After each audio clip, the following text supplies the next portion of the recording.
Assalamualaikum warahmatullahi wabarakatuh. Alhamdulillahirabbil alamin. Wassalatu wassalamu ala asyrafil anbiya'i wal mursalin wa ala alihi wa sahbihi ajma'in. Qala Allah bil Qur'an, a'udzu billahi as-sami'il 'alim minasy syaithanir rajim. Bismillahirrahmanirrahim. Wal mu'minuna wal mu'minat ba'duhum awliya'u ba'd ya'muruna bil ma'ruf wa yanhauna 'anil munkar wa yuqimuna as-salata wa yu'tuna az-zakata wa yuti'una Allah wa rasulahu ulaika sayarhamuhumullah innallaha 'azizun hakim. Orang-orang mukmin laki-laki dan perempuan, mereka itu menjadi penolong satu sama lain. Mereka menyuruh mengerjakan yang ma'ruf dan mencegah dari yang munkar, mendirikan salat, menunaikan zakat, taat pada Allah dan Rasulnya. Mereka itu akan diberi rahmat oleh Allah. Sungguh Allah Maha Perkasa lagi Maha Bijaksana. Shadaqallah wa shadaqa rasuluh wa ba'du. Jemaah yang mulia, setelah beberapa lama kita tidak bertemu dalam kajian bulanan, saya hitung-hitung ada sekitar 3 bulan. Alhamdulillah pada malam ini kita bertemu kembali, dan saya ingin mengajak kita mendiskusikan satu topik di bawah judul Harakatul Irtidad, gerakan pemurtadan. Dan ini kentara sekali sekarang, bahwa khususnya di Indonesia lah, bahwa kelompok-kelompok yang mengajak kita keluar dari agama, seperti yang dibilang Nabi, hatta tattabi'anna hatta law dakhalu juhra dhabbin, sampai kalau kalian atau mereka masuk ke dalam lubang biawak pun kalian masuk juga. Jadi memang ini zaman yang dimaksud Nabi. Kalau kemarin masa-masa remaja saya masih bisa kita bilang, atau masa remaja 10 tahun yang lalu mungkin kita masih bilang nanti di akhir zaman. Sekarang kayaknya kita sudah memasuki fase itu. Ya, semua yang dibilang oleh Rasulullah SAW itu akan terjadi dan sudah terjadi. Dan saya sekaligus menyampaikan kabar, sekaligus undangan bagi yang berkenan nanti. Saya sudah mengagendakan waktu untuk, cuma tempatnya tidak jauh, mungkin di Ras Plaza di Jalan Dr. Mansur. Jamnya juga mungkin tidak pas karena jam kerja, jam 10 pagi hari Selasa. Tentang setiapnya nanti mungkin akan diinfokan. Saya akan rutin memberi kajian tentang materi akhir zaman. Jadi secara sistematis, dari mulai tanda-tanda kiamat, apa yang bakal terjadi, apa yang harus dilakukan. Jadi pelajaran iman kepada hari akhir, insya Allah itu akan terbuka untuk umum. Walaupun mungkin untuk pertama belum banyak lah, karena masih baru digagas. Harakatul Irtidad adalah bahagian dari fenomena yang sebenarnya sudah bergerak sejak masa Rasulullah SAW. Jadi begitu Islam datang, maka gerakan pemurtadan terus terjadi, langsung direspon dengan adanya gerakan pemurtadan. Uniknya, gerakan pemurtadan ini tidak melihat jumlah kita. Jadi mereka tidak peduli mayoritas atau minoritas, nggak penting sama mereka. Yang penting kalau di situ ada orang Islam, maka murtadkan mereka. Nah, pola-pola pemurtadannya bisa dengan mengajak pindah. Tapi kalau Nabi mengatakan lau dakhulu juhra dhabbin, walau mereka masuk lubang biawak, tabi'tumuhum, kalian akan ikut. Menunjukkan sepertinya pola irtidad atau pola pemurtadan akhir zaman itu tidak berlaku dengan pendekatan kita pindah agama, udah nggak laris manis lagi ya kayak gitu. Jadi mereka nggak nyibuin. Walaupun masih ada gerakan misalnya menikahi anak-anak muslimah, setelah nikah masuk Islam dulu, habis itu murtad, itu masih ada sih. Atau ngajak pindah agama, itu masih ada. Tapi kalau yang mengikut hadis, saya cenderung melihat polanya nggak begitu. Polanya kita Islam tapi kering dari Islam. Kita Islam kalau bahasa yang mungkin Islam KTP, Islam-Islaman. Contoh, DKI baru selesai pilkada, putaran, mungkin 1 putaran.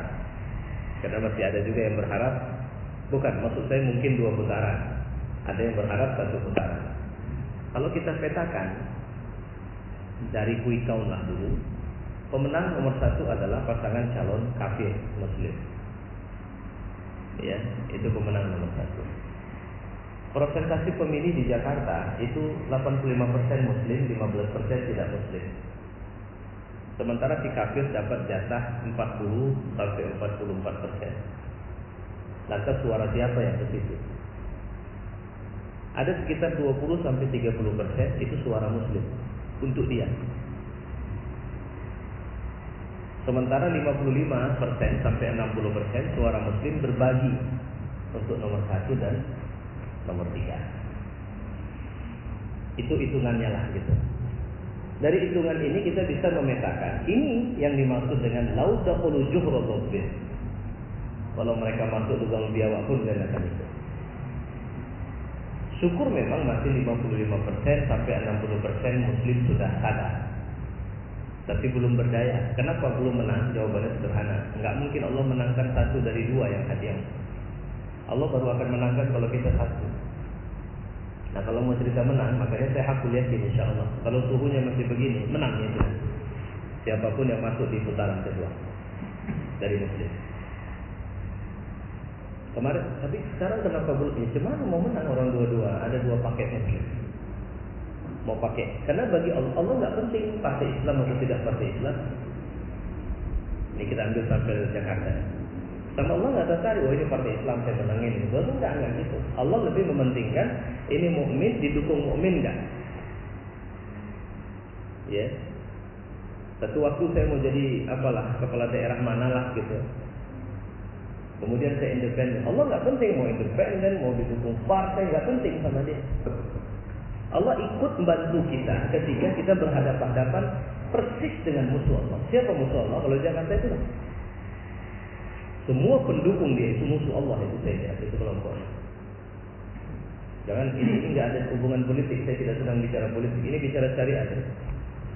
Bagaimana tidak musuh Allah? Pendukung dari partai terbesar, ketua partainya langsung walaupun tidak nyebut-nyebut, tapi kita kan tahu yang diributi Islam. Membelah Islam Arab, Islam Indonesia, terus menyebut ideologi tertutup, terus mengatakan ramalan-ramalan yang belum jelas, sementara dia juga ngeramal tentang, ada bapak dapat videonya ini, ramalan-ramalan dia bisa bicara dengan bapaknya Soekarno, ya, didukung lagi oleh orang Kristen, didukung lagi pun. Kalau kita melihat hasil data, sementara TPS dengan mayoritas tidak Muslim itu telak itu pasangan nomor 2. Cuma kita nggak mau bicara yang tidak Muslim, kita nggak mau bicara dulu yang komunis, kita nggak usah bicara dulu yang tapi kita bicara yang Muslim. Tapi kenapa mereka ke sana? Jadi kalau kita belah itu nanti ada petanya. Pertama Muslim munafik itu ke sana. Dimasuklah dalamnya ini Zuhairi Misrawi. Ini jelas-jelas nifaknya dia kemukakan bahwa perjuangan kita belum selesai karena kita akan berhadapan-hadapan dengan PKS dan SPI katanya. Itu cuitan dia di Twitter. Dan beberapa seperti Guntur Romli dan macam-macam. Udahlah, nggak usah dibahas kali sebenarnya. Memang pening juga membahas itu. Ya, cuma kebaca awaknya. Itu hanya masalah. Tiap buka HP atau buka Twitter, cuitan orang itu. Jadi kelemahan kita ini sekarang, kita lebih sering marah-marah memang. Harusnya kita juga nge-tweet. Mau ngomong apa dia suka dia. Karena mereka itu jauh lebih banyak nge-tweet ketimbang kita di Twitter. Kesalahan kita cuma komentar. Dia buat status di Facebook, kita komentari habis-habisan. Enggak usah buat juga status. Itu perangnya itu harus begitu, jangan ikut dia. Cuma karena emosi, apa masih terikut juga, itunya masalahnya gitu kan, buat pala gitu. Itu ya, jadi memang beda apanya, sudah mengarah ke macam-macam. Jadi kelompok munafik. Jadi mereka orang munafik itu nanti ada rezeki kita bisa diskusi. Itu orang cerdas rata-rata. Tasma' li qawlihim. Saya sudah pernah sampaikan itu kan. Kalau mereka ngomong, dengar kalian. Tepana, karena dalilnya argumentatif, logikanya bagus. Ini belakangan ada pula Ustaz. Siapa itu? Miftah Muhammad Miftah apa itu? Lupa itu namanya. Banyak kali statusnya dia ngajar, dia ceramah di tengah umat Islam. Tapi Facebooknya apa? Rada-rada jahanam saya bilang. Alhamdulillah kemarin dari datangi kawan-kawan dari Gapai. Katanya minta maaf, tapi nge-tweet lagi masalah Palestina.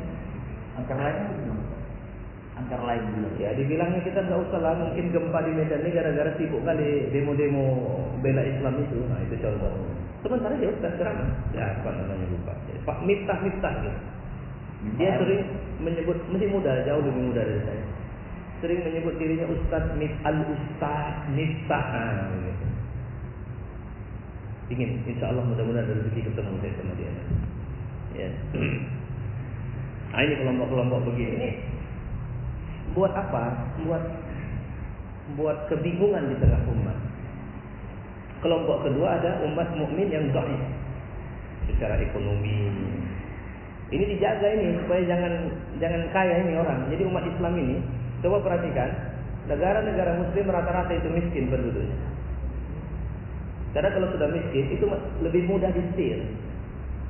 Malaysia itu nggak bisa diganggu, demokrasinya cenderung lebih mapan dari Indonesia. Rakyatnya payah digerakkan. Kemarin sempat bergerak, rupanya bergerak itu Cina. Jadi Cina Malaysia dengan Cina Indonesia lebih kurang ajar Cina Malaysia sebenarnya. Di Malaysia Cinanya itu sudah punya politik, sudah punya partai. Penang itu orang itu pemimpinnya, menteri besar di sana itu orang mereka. Partai yang menguasai di sana. Kemarin mereka mau coba gulingkan Najib. Najib itu sebenarnya nggak begitu bagus, cuma karena ketahuan itu gerakan Cina, Melayu ngamuk, dukung Najib, mau tak mau. Indonesia beda, mereka baru belajar berpolitik, tapi masih kurang ajarnya saling langsung. Nampar polisinya tenang aja, udah ditampar dia. Gitu. Dan sekarang banyak yang lihat bagaimana strategi sudah disusun dari sejak awal. Ini kalau nanti kasus ada pengaduan sampai ke MK yang keras sudah kira-kira begitu, sudah diatur. Itulah politik sama mereka. Cuma yang malangnya ada umat Islam yang lemah, punya pangkat tapi kere. Ngerti maksudnya kere? Bukan nggak punya duit, mentalnya kere, haus duit. Nah hitung-hitungannya sederhana saja, mungkin hitungan ratusan, kalau tak mempan miliaran, kayak gitu. Tak bisa pakai saham, udah langsung jual diri. Apalagi umat Islam yang kemudian mereka memang hari-harinya cuma mikirin gimana bisa makan aja, ya udah begitulah. Itu dijaga itu, secara politik itu dijaga. Orang kayak gini kalau nggak ada itu partai-partai yang sifatnya berkembang atau orang-orang politik yang mau berkembang cuma dengan modal money politik itu nggak bisa bekerja nanti. Makanya di India contohnya, India itu banyak orang susah. Ketika ditanya kenapa, makanya kalau ada istilah miskin struktural. Miskin struktural itu memang dikondisikan harus miskin. Dan itu terjadi sama kita. Sehingga tingkat ketergantungan kita kepada orang yang punya duit jadi tinggi. Kalau sudah tinggi, apapun yang dia bilang sama kayak orang kecanduan narkoba. Kenapa republik ini sekarang PNN-nya ada, semuanya ada, tapi negeri ini seperti kena narkoba semua? Jawabannya sederhana, karena orang yang kalau sudah kena kecanduan narkoba itu bisa diatur, bisa dikondisikan, dan dia nggak ada hormat itu.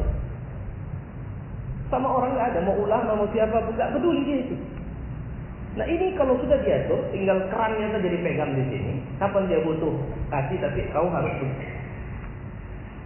lihat kejahatan-kejahatan ini di penjaranya rame, di luar penjaranya lebih rame. Kami nyaris, bukan nyaris, memang tak ada kampung yang selamat kayaknya. Dan tidak ada model manusia yang selamat dari semua. Nah ini kalau saya mengatakan, ini mohon maaf, sekali lagi saya bilang, ini saya tidak bicara dengan pendekatan politik praktis. Saya bicara dengan pendekatan adanya, kalau bisa dibilang teori konspirasi. Teori konspirasi itu kita pendekatannya agama, harakatul irtidah, dan nanti ada harakatul inqadh. Harakatul inqadh itu artinya gerakan pembebasan, gerakan penyelamatan umat Islam. Dan di Indonesia ini tengah terjadi, Pak. Saya mau bilang begini. Anggap aja lah ini mobil canggih, ya. Kemudian di sebelah sini ada mobil ini berlawanan arah, tapi berlari ke satu titik. Itu tengah terjadi sekarang. Makanya ini adu kuat saja ini, bukan mengelakkan. Jadi ini dengan kecepatan tinggi berlari sekencang-kencangnya, dan ini kecepatan tinggi berlari sekencang-kencangnya. Targetnya adalah crash. Bahasa Samuel Huntington, clash of civilization, benturan. Persoalannya dalam benturan ini, kita mau ikut kendaraan yang mana? Kendaraan yang selamat atau kendaraan yang menghancurkan kita?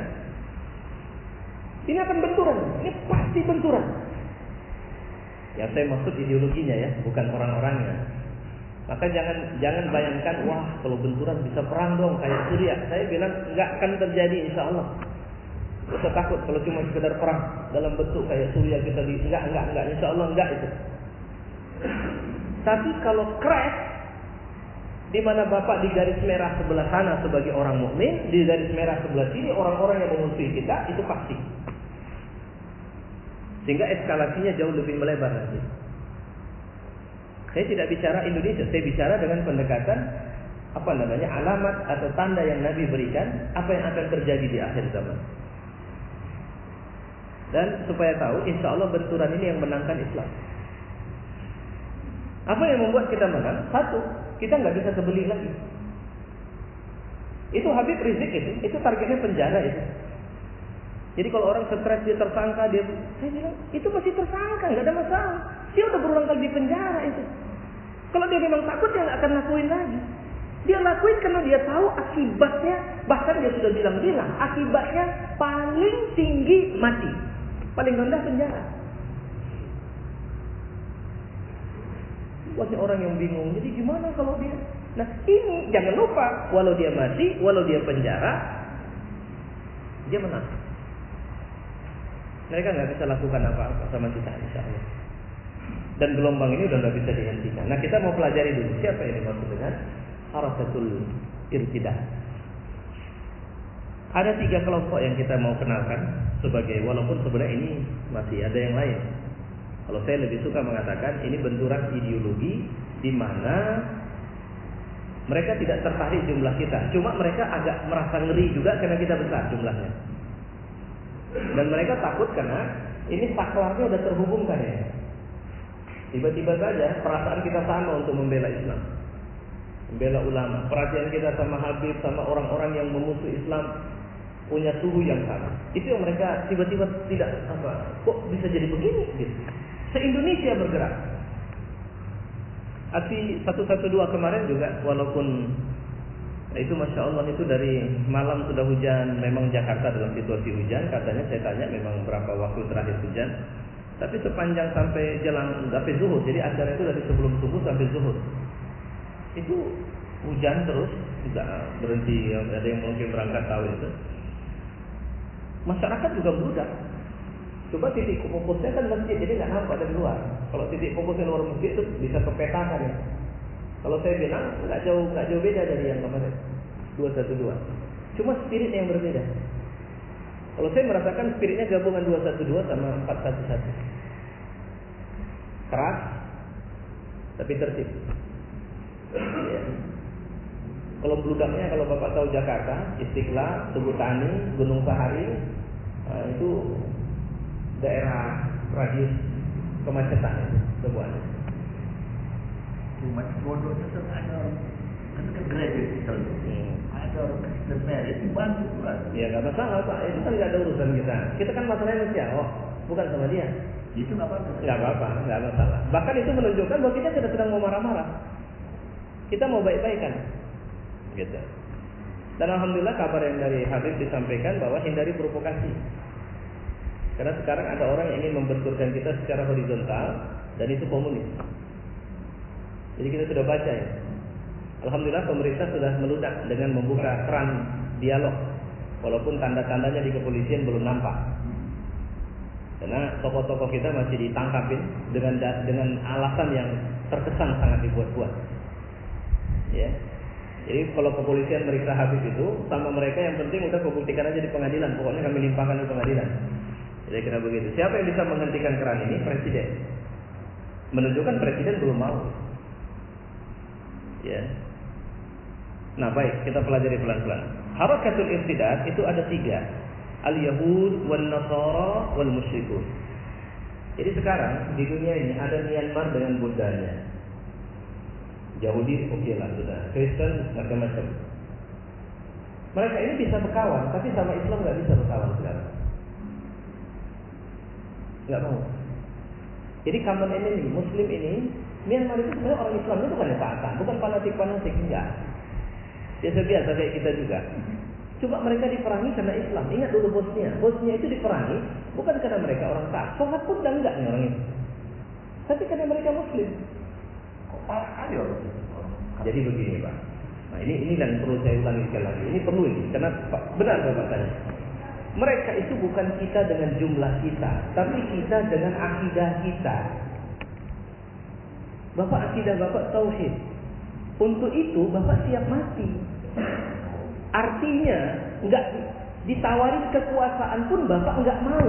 Gimana itu Pak? Manusia ini hidup kalau enggak pingin kekuasaan, pingin kekayaan, pingin kesenangan hidup. Tiga-tiga ditawari sama orang yang punya akidah tauhid, enggak mau. Itu pertama. Karena harga diri kita adalah surga. Kedua, sudah enggak mau diatur pula lagi.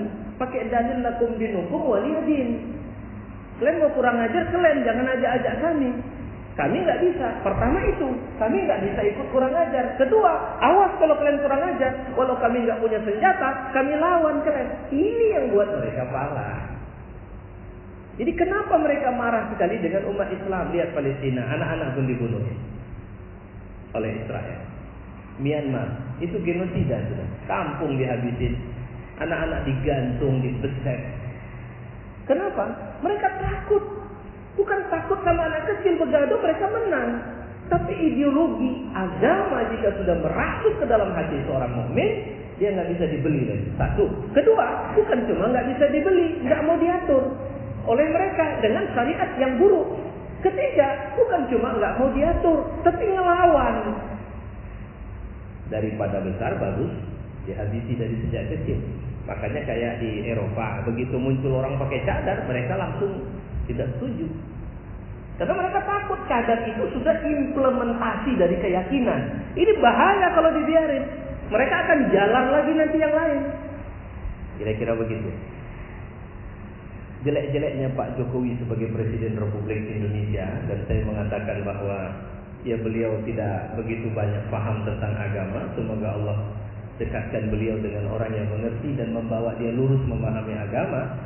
Jelek-jeleknya dia, pressure kepada umat Islam dalam beribadah belum ada lah. Indonesia masih oke lah. Ya.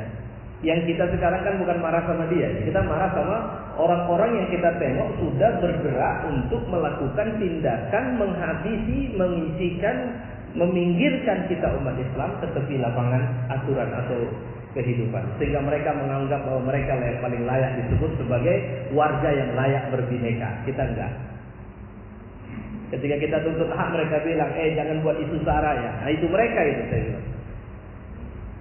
Karena contoh ini, info-info intelijen yang kita dengar, Pak Jokowi itu meninggalkan istana di 212, bukan di 411. Itu informasi intelijen bahwa akan ada 10 orang teroris Solo yang akan nembak mati dia kalau menemui demonstran.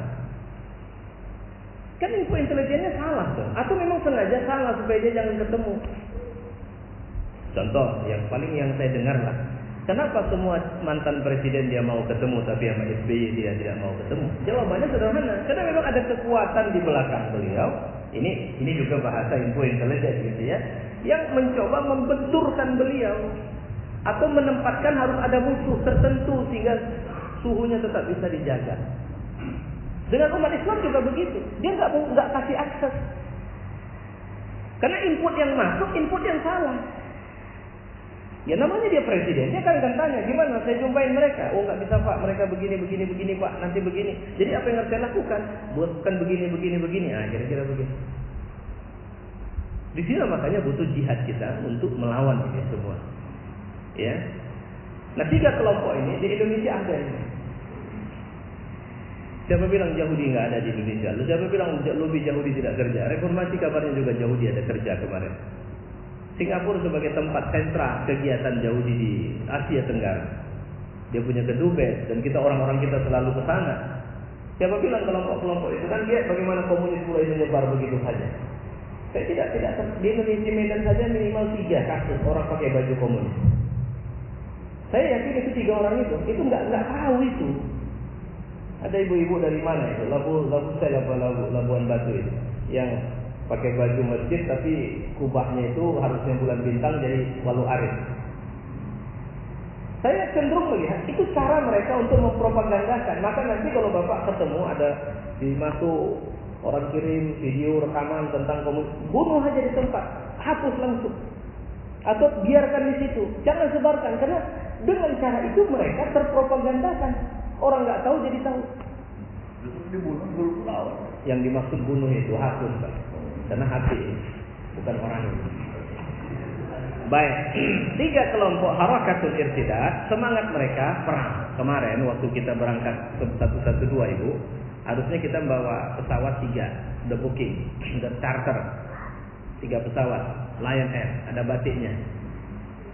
Di awal-awal mereka langsung bilang, mari input data mana nama-nama yang mau berangkat. Kita ini lugu kali, kita lupa, mereka udah perang, kita belum. Makanya seringkali kita konyol dalam pergerakan itu di situ. Amniahnya tak ada, amniah itu kehati-hatian tidak berjalan. Begitu dibilang charter pesawat, semangat semua pada daftar, namanya masuk. Begitu nama udah masuk, 3 pesawat tutup, dia bubarkan. Maaf, pesawat tidak bisa dicarter. Apa yang dia jaga? Dia sudah punya nama. Ini nama kalau mau dibuat macam-macam, dia bisa monitoring terus ini. Tinggal cari di mana alamat apa semua, nggak sulit itu. Mau dilaporin juga data kita belum dapat. Artinya transaksinya belum terjadi, tapi nama udah kita kirim. Mau kita minta balik, dia pasti udah copy itu nama. Nah itu contohnya. Jadi mereka perang. Ketika semangat mereka perang, kita semangatnya masih mau pergi demon. Segala cara sudah mereka lakukan untuk menghentikan gerakan itu. Makanya harakatul irtidad ini ada 2 model menghancurkan kita. Model pertama itu mereka membentuk harakatul askariyah. Jadi cara perang mereka adalah perang konvensional, nah itulah yang terjadi di Irak. Bapak-bapak harus tahu ya, bahwa di Irak itu sebenarnya yang diperangi itu Ahlus Sunnah wal Jamaah. Mereka buat hantu namanya ISIS. Tinggal nanti buat sana hantunya dikejar, buang, dihabisi. Rupanya bukan ISIS yang dihabisi. ISIS itu sama mereka itu.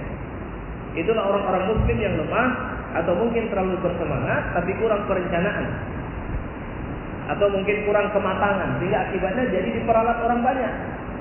Dilaga-laga gitu. Dilaga-laga. Iyalah, dilaga-laga jadi. Ya. Yang kedua, nah ini yang terjadi bagi Indonesia. Al-harbul hadariyah. Ini sedang terjadi di Indonesia. Apa itu? Perang peradaban. Jadi settingnya adalah merubah budaya hidup kita. Itu yang dilakukan. Budaya pesta, budaya makan, budaya jalan-jalan, budaya sedih, itu pelan-pelan dirubah. Cara merubahnya, mereka skip konten televisi misalnya. Mereka melakukan program propaganda halus agar budaya Valentine. Sekarang anak kecil tanya Halloween, mereka udah tahu. Bang, apa urusan Halloween sama kita? Kenapa? Karena secara perlahan, hati-hati ibu, film-film kartun juga, jangan ibu pikir kartun mentang-mentang mukanya bengkok-bengkok kena lukisan, lantas ibu pikir itu cerita anak-anak. Tidak. Saya di rumah ada langganan 1 TV kabel yang saya untuk anak-anak saya sediakan, saya okekan, saya on-kan lah. Setelah diperhatikan, istri saya yang paling sering memperhatikan, ternyata konten cerita kartunnya sudah nggak layak ditonton anak-anak. Kita nggak sadar. Artinya mereka sudah merusak. Mereka langsung merusak, kita bayar. Merusak kita pakai bayar. Yang bayar kita. Beli TV, beli ini dan sebagainya. Coba sekarang yang saya perhatikan Gramedia contoh. Gramedia itu kalau saya bilang buku-buku yang berkelas, yang mendidik fikroh kita itu sudah mulai hilang dari etalase rak-rak bukunya. Yang banyak buku-buku pop-up kalau saya bilang. Buku-buku santai, motivasi-motivasi ringan, yang ditulis oleh orang yang entah siapa. Karena banyak kali sekarang penulis. Ulama-ulama besar, ulama-ulama tertentu, apalagi ulama harakah, hilang bukunya. Saya khususnya sampai saya bosan, saya berapa kali ke Gramedia terakhir saya melihat kok ada masalah ya. Tidak seperti lalu etalase Islam atau rak-rak buku Islam. Tujuannya apa? Itu tadi, mereka skip. Harakatul al-harbul hadarah, perang peradaban ini mereka lakukan supaya kita jadi boneka. Dan dulu Deli Serdang tidak sekali dua waktu saya masih aktif di dewan, waktu pemilihan bupati, berapa kali saya dengar ada orang yang penting asal kau mau duduk, kami siapkan semuanya. Ya kasarnya saya pernah ditawarin begitu. Asal Ustadz mau, tapi pasangannya sama dia, Ustadz duduk manis saja. Saya bilang, syukurnya saya nggak selera. Kalau saya selera, saya pikir tawaran yang lebih menggiurkan juga sudah disampaikan kepada saya tidak mau. Kau cari saja yang lain. Artinya, yang dia pentingkan selera rendah kita. Yang penting kita jadi bupati atau jadi gubernur gitu. Nah tujuan selanjutnya apa yang penting? Saya pernah langsung didatangin orang itu. Orangnya tidak orang Indonesia. Jadi orang mana? Saya bilang saja orang Singapura. Katanya. Dia cuma minta satu nanti kalau kita jadi. Dia cuma minta satu saja. Satu itu apa? Satu itu adalah satu hal yang harus saya kerjakan. Dana unlimited. Berapa mau? Wah ini bisa kaya nih. Kalah pun bisa kaya nih kalau gini. Tapi itulah cara mereka memancing selera rendah itu. Supaya kita yang duduk ini pau. Atau kalau tidak pau, jadi boneka gitu. Nah ini secara politik loh Pak. Secara ekonomi, yang punya duit kita, yang jualan mereka sekarang. Ini bentuknya. Dan kita tidak berdaya, kita cuma cerita. Contoh, keributan Alfamart kemarin di seputar donasinya. Kan sempat diributin. Dan kemudian dituntut transparansi donasi kemana. Alfamart nggak mau kasih tahu kemana. Bahkan dia gugat balik itu si penggugat. Secara hukum digugatnya. Unik nggak ya? Kita justru diminta donasi. Makanya terakhir ketika saya lupa, tapi kayaknya di Alfamart itu. Bapak sisa uang sekian boleh nggak kami donasikan? Enggak, saya bilang. Pulangkan. Saya tidak mau. Mereka tidak berdaya. Karena kalau donasi kemana? Untuk kebutuhan anak yatim. Siapa yang kelola? Kita kan punya hak untuk tahu. Kenapa nggak dikasih tahu? Itu hak konsumen namanya. Nah hak konsumen itu sangat menderita kita di sini. Untuk makan halal saja kita tidak bisa tahu sekarang. Nah, itu yang harus kita. Ketika ada sertifikasi, ulamanya diributin. Ulama cari duit dari sertifikasi. Macam-macam. Nah, itu contoh di lapangan ekonomi. Pengadaan tenaga kerja. Coba. Udahlah, banyak kali lah. Pokoknya harbul hadarah. Tingkah anak-anak kita yang berubah. Metode belajar di sekolah yang berubah. Atau nggak tahu saya, apa mungkin itu pula salah satunya, yaitu apa? Sistem pendidikan yang tidak pernah stabil. Selalu saja ada perubahan pola, kurikulum, macam-macam. Selalu saja. Apakah itu juga bahagian dari? Karena terus terang, ada menteri-menteri lurus yang sekarang juga terkena masuk penjara. Ketika dia mencoba mengusik atau mengganggu atau mengusik kepentingan yang lain. Begitulah kondisinya sekarang. Saya ambil contoh kasus Indonesia. Jadi peradaban kita mau digeser jadi peradaban orang yang santun jadi pemarah. Ya, peradaban orang yang lurus jadi bengkok. Peradaban yang religius, nah ini yang mau mereka cabut habis ini. Acara-acara sederhana saja, mulai dari yang kecil-kecil. Ngapain takbiran sampai keliling-keliling lah, itu berpotensi kerusuhan. Nanti bisa bentrok di jalan. Takbiran di masjid saja lah. Sudah, kita buat di masjid. Jangan keras-keras sekali. Orang juga tidak semuanya senang dengan itu. Dikasih contoh di Tanjung Bali, ada Cina yang mulai berani marah-marah dengan azan. Padahal sudah belasan tahun kabarnya dia di situ. Kok kenapa sekarang dia marah-marahnya? Dan terbuka. Ini yang dimaksud dengan harbul hadarah. Pelan-pelan mereka. Sehingga kita terbiasa. Anak-anak kita hari kurban sudah tidak tahu lagi di mana kurban. Mereka mau itu buat di Jakarta itu, maka Ahok keluar kemarin begitu. Supaya kurban dan semuanya, fenomena religiusnya dihilangkan. Kita dibuat mau kering oleh mereka. Itu jahatnya. Mereka di sini yang saya maksud tadi, yang masuk dalam kategori musuh. Apa target mereka adalah mematahkan kita membuat kita mundur secara askari. Coba militer kita sama Singapura. Alutsistanya TNI dengan alutsistanya TNI Tentara Nasional Singapura. Pernah lihat perbandingan ya Ibu Bapak? Berapa jumlah helikopter yang dimiliki Singapura dan berapa Indonesia? Kelasnya dulu lagi. Itu jumlah dari udah kalah, kelasnya kalah. Kapal selam kita kalah. Pesawat tempur kita kalah. Ya. Dia punya teknologi yang jauh lebih canggih. Ingat ketika Adam Air yang hilang itu, radar dia yang ketemu. Adam Air yang jatuh di Mamuju kemana itu waktu itu. Radar dia yang ketemu. Maka Gok Chok Tong bisa ketawa-ketawa nyindir kita. Mereka bilang jumlah mereka 250 juta, kita cuma sekian. Hahaha. Dia bisa ketawa. Jumlah dia, negara dia tidak lebih luas dari Medan mungkin. Mutar-mutar saja di situ sebentar selesai. Nggak sampai kita satu hari yang mutar ini.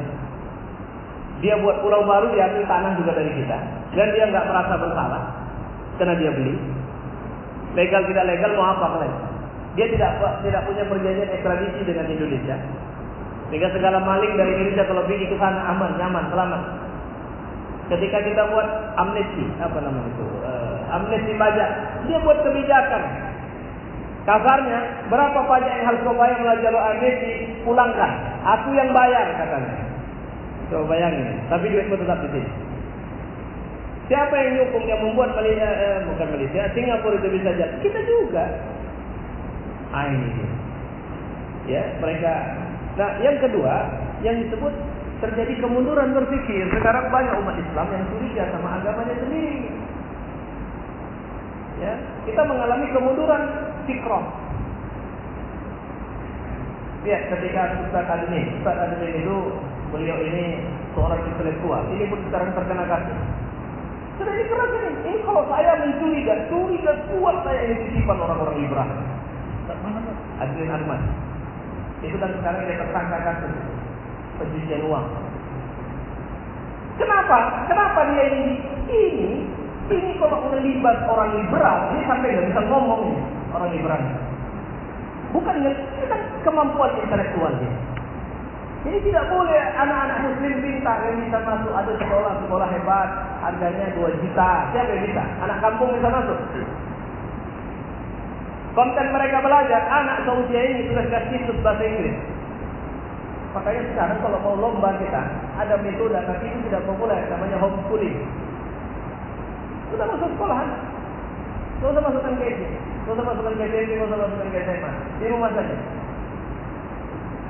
Jadi belajarnya sistem talaki. Kalau kita butuh misalnya karena kita tidak punya kemampuan, panggilkan guru privat, ajarin dia. Nanti pada tahunnya ikutkan kejar pakai.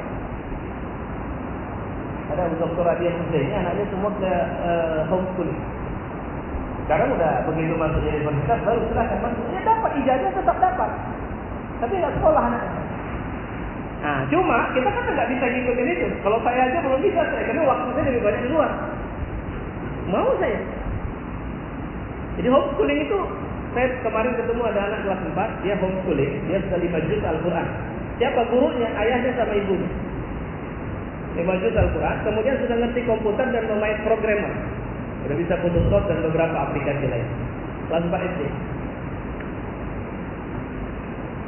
Karena banyak, mohon maaf ya, banyak pelajaran juga yang nggak dibutuhkan anak-anak ini, belum butuh kali dia. Kalau kita pola dia, anak ini senangnya berenang, udah itu saja yang diaktifkan sama dia. Jadi kalau kita kan beda, dia nggak suka matematika, mesti. Ketika nilainya jatuh, kita anggap dia bodoh, padahal dia nggak bodoh sebenarnya. Dia cuma tidak suka pelajaran itu, dia sukanya IPS misalnya. Nah, itu saja. Baik. Bagaimana cara mereka melakukan pertempuran untuk merusak kita? Ada beberapa cara mereka membangun. Pertama, memunculkan ini dia, fanatisme kelompok. Umat Islam Indonesia bergerak, maka muncul bahasa NKRI terancam. Padahal siapa? Kalau mau jujur dengan sejarah, siapa yang paling peduli NKRI selama ini? Jangan tiba-tiba sok NKRI, sok harga mati. Sementara apapun dia jual. nasionalisme yang lemah. Tapi itu dimunculkan memang. Targetnya cuma satu, memojokkan Islam sebagai ideologi haram yang tidak akan mungkin berkontribusi untuk negara. Jangan bisa mengancam. Ingat enggak, kita baru merdeka 1 hari dari timur, Laksamana Maida sudah datang bilang orang timur ngancam tidak mau di Indonesia kalau memang berdasarkan syariat Islam. Dari awal udah kayak gitu. Dan kita oke, tidak ada masalah. Itu dia. Jadi bentuknya apa? Memunculkan afobia. Ya. Dengan memunculkan takwif. Takwif itu apa? Bahaya. Bisa pecah perang saudara Indonesia nanti. Ini perang agama bisa. Perang agama kayak mana? Kita juga nggak ada urusan sama yang lain kan? Kalau kasus aksi bela Islam jilid 1 sampai jilid 4, apa ada kita sebut-sebut nama selain Ahok kafir, kurang ajar, ini Kristen Katolik? Nggak ada. Kita cuma bilang ini orang hina agama. Dia mau menang jadi gubernur, kenapa kemarahan kita langsung berhenti? Dan kita juga yang heran, kenapa kok istimewa sekali ini orang di Indonesia? Ada apa dengan presiden? Ada apa dengan menteri-menteri itu? Ada apa dengan polisi? Kenapa begitu cepat marah ketika melihat anak muda nulis kalimat tauhid dalam bendera? Tapi Metallica dan yang lain-lain tidak ada proses yang kita lihat. Bahasanya iya, tapi proses saja. Kok kentara sekali? Kalian kan putra bangsa juga. Yang artinya kita sama-sama mikirin Indonesia ini jangan pecah. Cuma kami kebetulan digelorakan oleh semangat agama. Kami nggak mau ada satu butir pasir pun yang dijajah asing. Kira-kira begitu. Cuma kenapa mereka khawatir gitu? Nggak ada.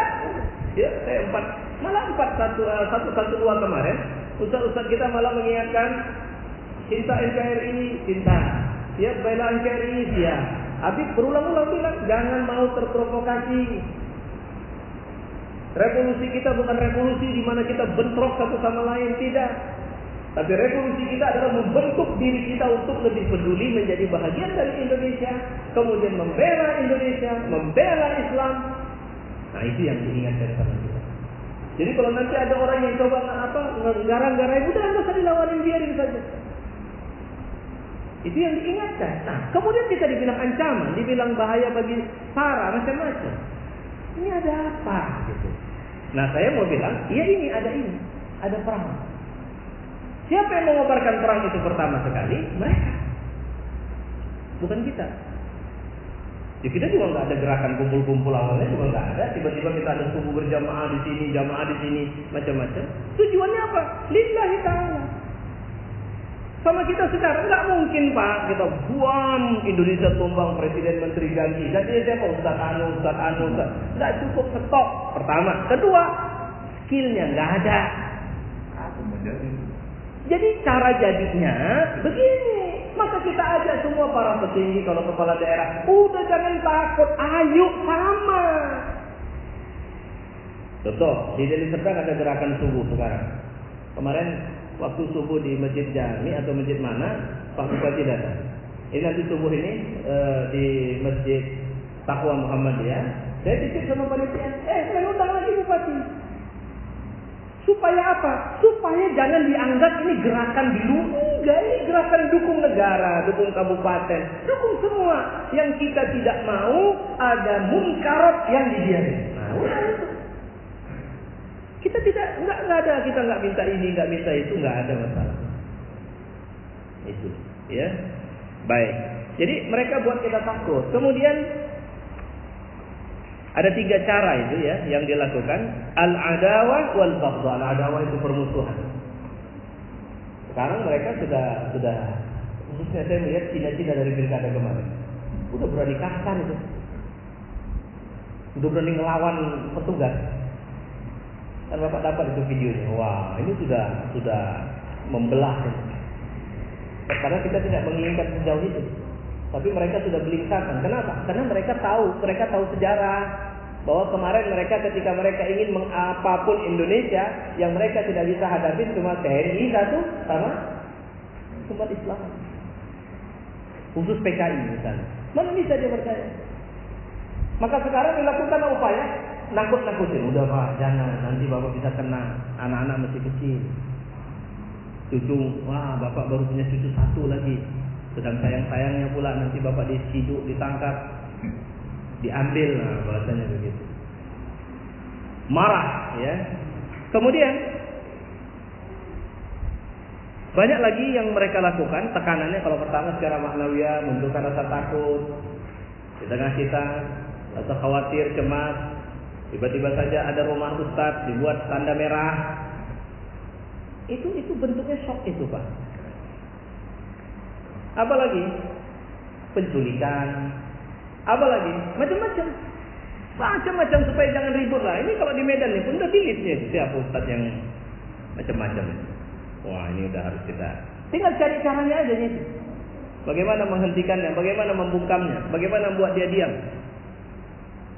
Banyak cara. Dan mereka punya cara itu. Kalau nggak bisa juga, maka qatlun nafs. Apa qatlun nafs? Bunuh. Penjarakan. Siksa. Usir. Perang di Ponorogo, berhentinya perang itu di mana? Di Ponorogo dipisahkan dari Imam Bonjolnya dipisahkan dari orang Fajri. Cut Nyahdinnya dipisahkan dari orang Aceh. Sekarang pisahkan ulama dari umat lagi. Bapak Ibu lihat itu bahwa mereka sedang melakukan itu. Usir, jelekkan dia, buat buruk namanya. Cari cara yang paling pokoknya semua cara supaya. Siapa ulama yang paling bagus di akhir zaman? Adalah ulama yang paling dimusuhi orang-orang yang tidak menyukai Islam. Kalau di Indonesia, nggak usah ngaji-ngaji dalam kali saja sekarang, tinggal itu aja. Siapa yang paling dimusuhi oleh musuh Allah, itulah yang harus kita adu. Kalau dia orang, tetap saja berpedoman kepada Al-Quran dan Sunnah, tidak bisa asal-asal. Jadi kalau misalnya ini, saya ada cerita, jadi misalnya mati lah, itu aku. Siapa yang membela itu? Yang membela kesosakan itu. Karena Bapak tanya hukum agama kan? Ya. Bapak berjihad membela seorang alim karena Allah, bukan karena fanatik kepadanya, bukan karena kecintaan yang melupakan cinta kepada Allah. Bapak syahid insyaallah. Itu. Sama kalau orang tanya sama saya, apa hukum misalnya kalau Ahok dengan semua kejahatan, saya bilang itu halal darahnya, tapi di negeri kita tidak bisa. Maka jangan lakukan. Karena kalau di negeri kita lakukan itu, sama saja kita mempahlawankan dia di sini, dan itu tidak boleh. Dia harus nista dunia dan nista akhirat. Ya. Jadi, nah ini butuh strategi. Karena kalau main kasar saya juga heran, ini mana teroris-teroris yang kemarin ngebom-ngebom nggak ketentuan ini. Pada kemana semua ini? Kenapa nggak dibom ini? Makanya kita juga curiga, ini teroris yang kemarin itu siapa? Kalau memang betul-betul mereka lillahi ta'ala, inilah saatnya mereka harus. Tapi mereka tidak ada kan? Makanya jangan cepat percaya dengan semua ini. Ya. Sama waktu ini. Belum selesai kita, nanti insya Allah kita lanjut di tahun depan. Bulan depan. Bapak-bapak, ibu-ibu, saudara-saudara, intinya yang saya paparkan ini, kita berharap semoga Allah memberikan petunjuk kepada pemimpin-pemimpin muslim di Indonesia, dari mulai presiden, mendagri, dan semuanya itu, supaya negeri ini bisa berjalan baik, dan Allah menyelamatkan, menjaga para ulama-ulama kita dari penistaan yang mereka lakukan, karena sebab mereka membela orang-orang yang nista. Saya pikir itu Allah Subhanahu. Wassalamualaikum warahmatullahi wabarakatuh.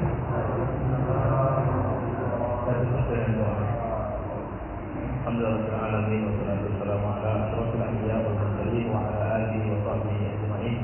Allahumma ij'al hadha jam'ana li hadha al-majlis jam'an marhumah wa tafakkuna li ba'dihi tafarruqan ma'sumah. Rabbana atina fid dunya hasanah wa fil akhirati hasanah wa qina adzabannar. Sallallahu alaihi wasallam ala Muhammad wa ala alihi wa sahbihi ajma'in. Walhamdulillahirabbil alamin. Taqabbalallahu minkum.